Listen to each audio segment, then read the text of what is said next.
Hello everyone, welcome to another ride review on my channel. I'm Marshall3498 and today I'm riding a 2017 Harley Davidson Street Glide, and we'll see how today goes. Bike feels very strange, I know that, with floorboards and stuff, but so far the bike feels pretty good. It feels pretty heavy, of course at low speeds like any big bike, but once you get going here, like I'm doing 45 right now in third gear, and once you get going, the bike feels pretty good. I did pull out of there, up there. It's kind of weird. I didn't know how to put my feet down because I'm so used to mid controls on my bike. I normally ride a 2007 Yamaha FC6, so this is definitely a lot different than what I'm used to. But the wind buffeting, even at right almost 50, is hit me right maybe 3/4 way up the helmet. It's not really shaking too bad yet. I'm sure that gets amplified a little bit as you get going, but this is the newer Harley with the Milwaukee 107, which is an internally counterbalance motor, and doesn't really have the traditional Harley shake. Of course, I'm not really even used to riding a Harley, but for a Harley, it feels nice. It rides good, super comfortable. I still have a little bit of bend in my elbows. I am 5'10" tall with a 32-inch inseam, and I can definitely flat foot this bike no problem with my knees bent still. So on that, that's kind of weird. You pull in the clutch and the gear indicator right underneath the trip and stuff information, that goes away, which is very odd. I guess it works off what gear it's in, because when you pull the clutch in, it pretty much goes away. So, but that's not too bad. But low speed stability like this feels pretty good, actually. You do have to put a little bit more steering input on it, because I mean this bike here, my memory serves me right on the stats. Don't hate me in the comments if I'm wrong, but it does weigh quite a bit. I think it weighs right at 900 pounds fully fueled. But so far so good. We're gonna take it on some little back road stuff, try to stay away from the interstate and just get a feel for it, see what it feels like. But with the stock pipes, it's actually it's pretty quiet. It does have some noise to it, but it's not annoying or unobtrusive or anything. I don't really know on this light. I'm just gonna go. But the hardest thing to get used to on this is the floorboards. It's very strange. I do have one of my good fellow riding buddies and moto vloggers, Cave Troll, behind me. Big shout out to him for coming out today, doing some test rides with me. He's riding a Road Glide. Put a link in his channel if you want to see his review of that bike as well. But Smith Brothers, Harley Davidson, and Johnson City, Tennessee, big thanks to them to let me demo this bike. They said, you know, keep it under 20 minutes or so. And there's no guide. You take your own route and go at your own pace, so that's pretty cool. But they're giving out free hamburgers today with a test ride of a brand new Harley, so that's pretty cool. This motor really just doesn't really care what gear you're in. Likes to be lugged down. There's 2,500, 50 miles an hour in fourth gear. It does seem like once you get to third or fourth, the gears are much closer together than first and second. But I mean, what a tremendously comfortable motorcycle. I had no idea. I mean, on my right side there, where I'm used to on, you know, more traditional bikes and some other venture bikes and stuff that I've ridden, like my standard Yamaha, there are no cutouts for your knees to go to the tank, but at least with a stock configuration like this, it doesn't have the air cleaner doesn't get in the way of my leg on my right side, which is nice. That way I can still kind of grip the tank even though there's not really anything there to grip. That's just traditionally how I like to hold on this bike. I hope the GoPro's at angle enough where you can see over this little Batwing fairing. If it's not, my bad, but there's tons of videos I hear on YouTube now, especially for the new bikes with the new 107. And I have to say, although these bikes are extremely expensive, I think this is a Street Glide special I'm riding.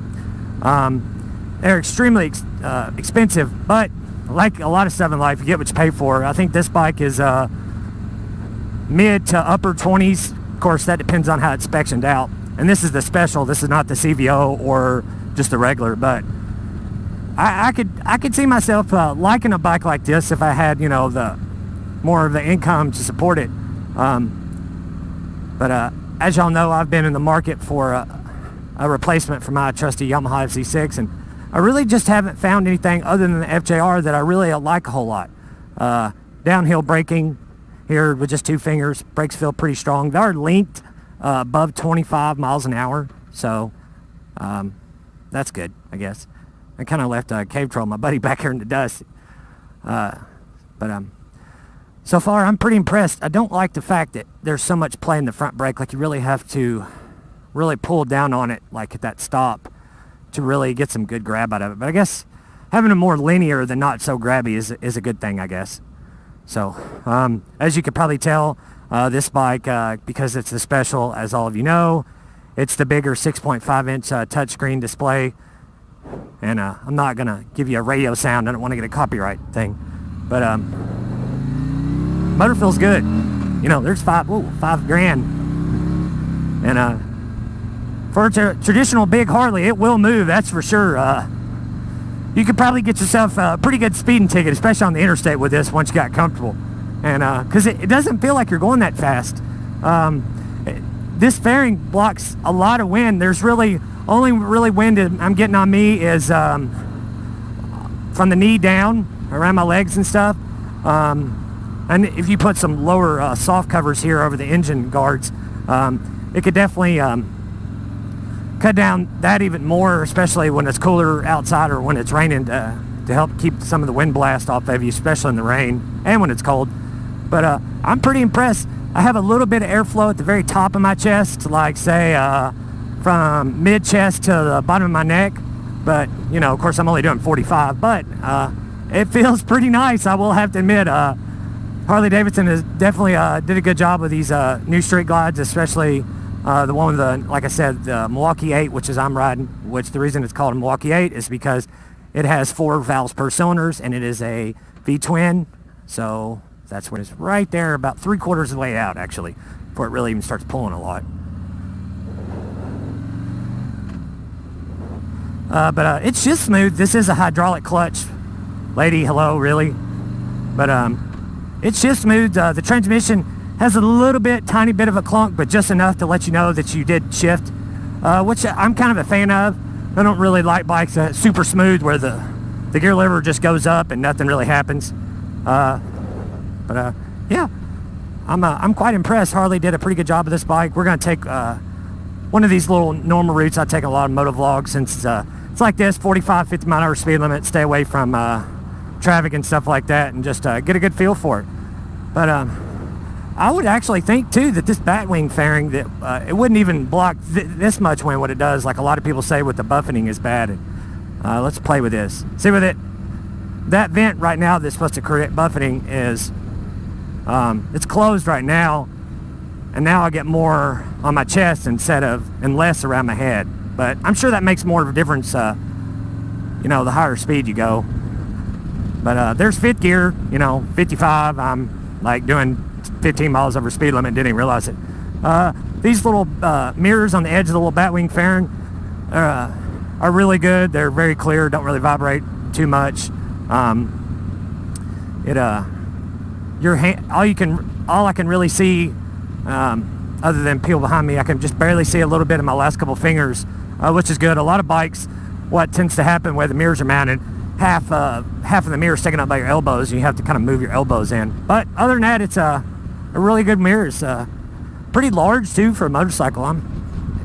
I really can't say really anything bad about it right now, except of course the price, the elephant in the room. But you know, that's to be expected. It tracks really good. This road that I'm kind of familiar with does have some bumps and some minor imperfections, and it doesn't really mind too much. I feel a little bit of it transferring through the front fork to the front wheel and front tire, but some of that may just be, you know, nature of the beast. These do actually have, for those of you who don't know, they don't have a brand thing on the calipers. They have a Harley symbol. They actually do have Brembo brakes, which is hard to believe, but Harley Davidson, whatever reason, puts a little Harley logo on them instead of Brembo. But that's probably more for the purists out there that don't really like European stuff on American-made motorcycle. But that's all right. To each his own, whatever. I can't please everybody. I wish this car would go, and they're not. So we're going to pass it. Nah, or not. We're going to stop. whatever. So make a stop here. But yeah, brakes are good. If I can get it first. It's the only thing I like about it, the gear indicator. When you put the clutch in, it's gone. So we're gonna make our way down this little ride here a little bit more, and we'll get a little more in tune with the Street Glide. So I'm not used to the clutch. It's kind of weird.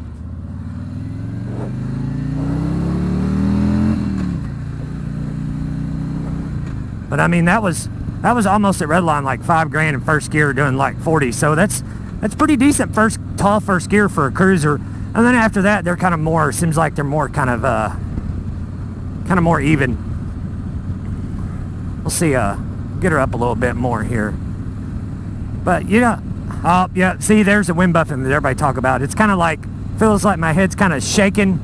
Not like a head buffet where it moves your head back and forth tiny bit. But it's right there at the top where it almost makes like it, I don't know, it's very strange. It's something that you could change with a windshield, obviously. Windshields are like motorcycle seats. Everybody's has different preferences. Some people like more wind on them, some people like less. And, you know, that's just the nature of the beast. They can't get everything perfect for every single motorcycle for each individual person. That's why there's parts out there available to fix that. But, you know, under 50 though, I don't even feel that, but right there when I got like 55, almost 60, I could feel that. Like, it's almost like shaking my helmet. It's kind of strange. It's something that, I don't know, like I said, maybe it'll get used to, you may not, I don't know. But we'll see. It is quite warm today, but, you know, it is May. But it's nice outside, 75 degrees. Beautiful riding weather, not a cloud in the sky. It's pretty nice. But, you know, I don't claim to be a professional YouTube, you know, bike reviewer. I just give you my first impressions. I don't sugarcoat anything. I just tell you like it is. So I ramble on a little bit off topic. My bad. But I do like this bike. I'm quite impressed. The floorboards are nice and roomy. I wear size 11 and a half, 12, and I can move my feet around, move them off the side a little bit. The one thing for me, of course, is the floorboards. Get my feet up there. That's the main thing. But once you put your feet up on the floorboards, even though it is kind of more of a sit back kind of cruiser position, it's not so bad. I feel like I'm like leaning back. With a backrest, this would be like heaven for the rider anyway, I think. You definitely eat up some miles on there. There's plenty of people out there make windshields for your liking to fix the head buffeting problem, but I'm pretty impressed. I do like it. Would I buy one of these? That's a decision I don't know.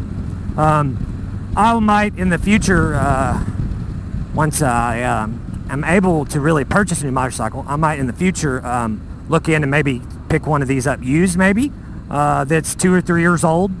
And that would definitely make the price several $1,000s cheaper, I'm assuming. But, you know, just, you know, won the lottery. Of course, that wouldn't be the thing, but not everybody's going to win the lottery, so whatever.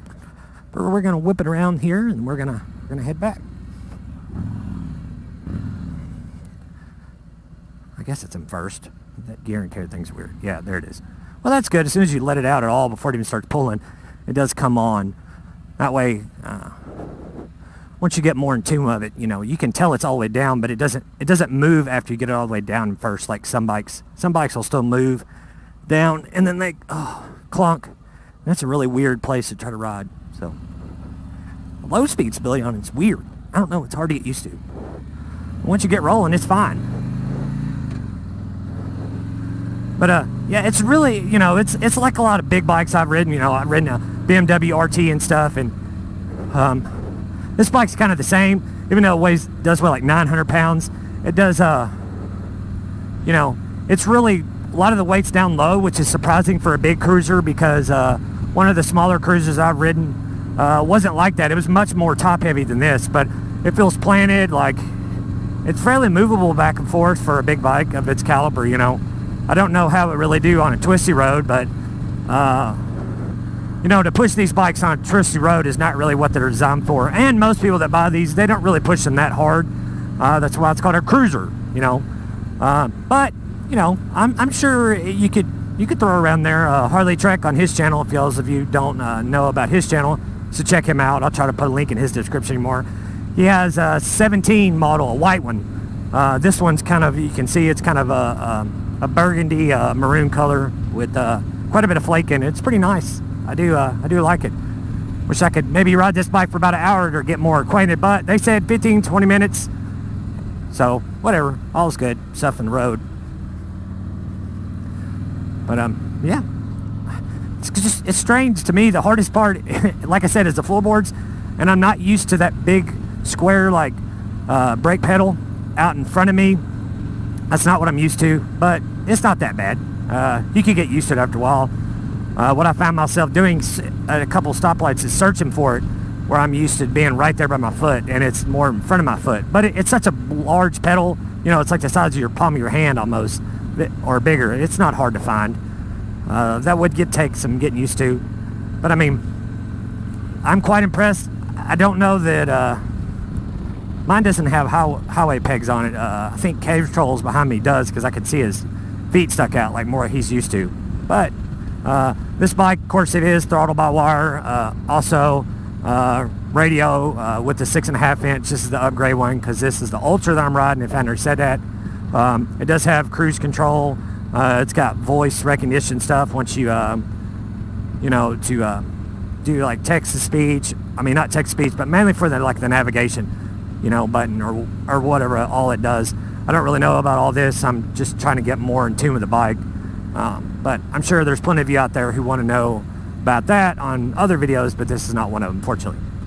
But I have to say though, too, the stock seat is soft, and where it has that little hump in the back, like a lot of cruiser seats do, where it provides maybe not really any lumbar support, but it does go all the way up to like your waist level, and that way you can kind of rest back on it and kind of stretch back a little bit more, you know, move around. It's a nice motorcycle. I will give them that. They did well on it. And another thing the special comes with is it automatically comes with a Harley's factory cruise, which once you walk away from it, the bike turns its security system on and disables the bike to prevent it from being stolen as easy, so to speak. But it doesn't really have a key. It's just got this barrel thing like most of you Harley riders are used to or accustomed to. You just turn that, start the bike.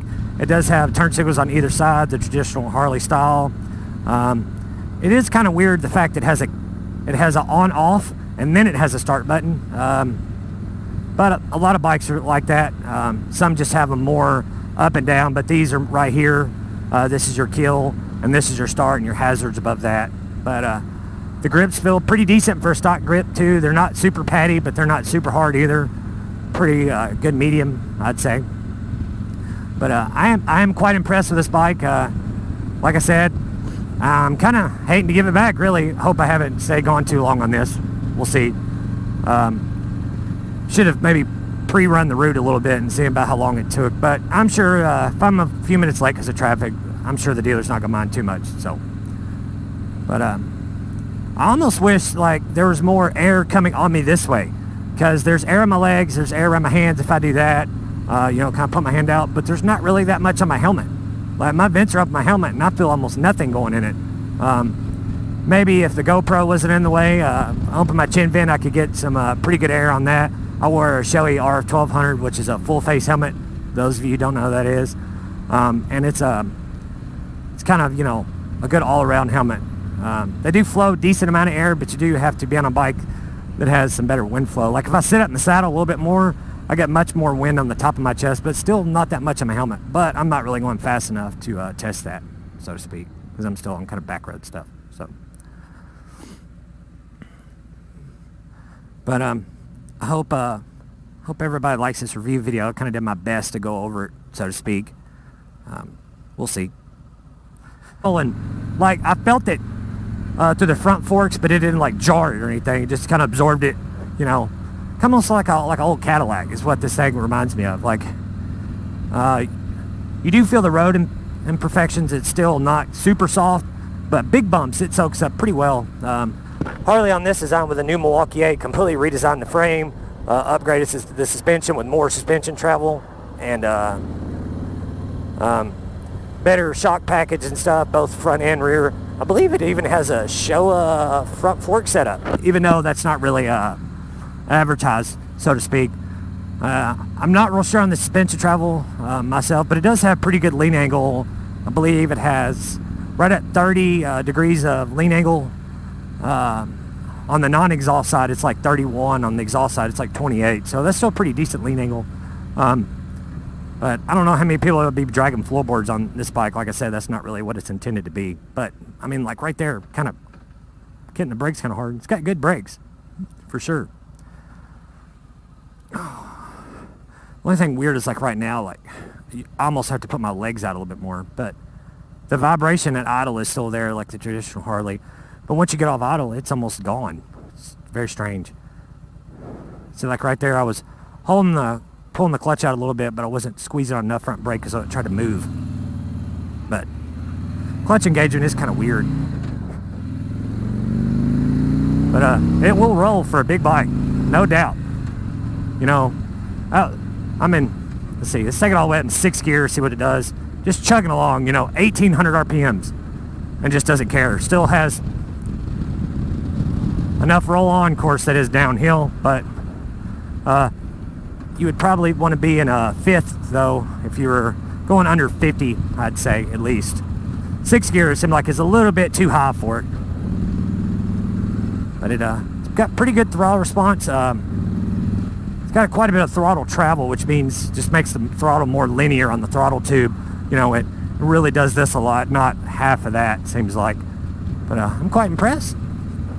Well, we'll go take it back to the dealer here pretty soon. Enjoy the rest of the ride, and we will catch y'all guys on the next ride. Thanks for watching, everybody. Don't forget to like, share, leave a comment down below. If you got any questions, any comments, I'll be more than happy to answer them for you and get back with you. On that, we'll see you on the next one. See ya.